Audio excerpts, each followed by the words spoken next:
দর্শকবাসী আজকে কলসিডাঙ্গা নদীতে বালাই টানা হচ্ছে মাছ মারার জন্য।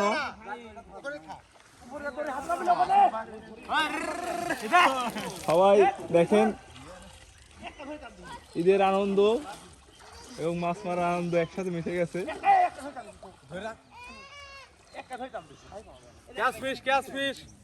ক্যাশ ফিশ হচ্ছে। এ জাম্বুরা তুই মিস করলি।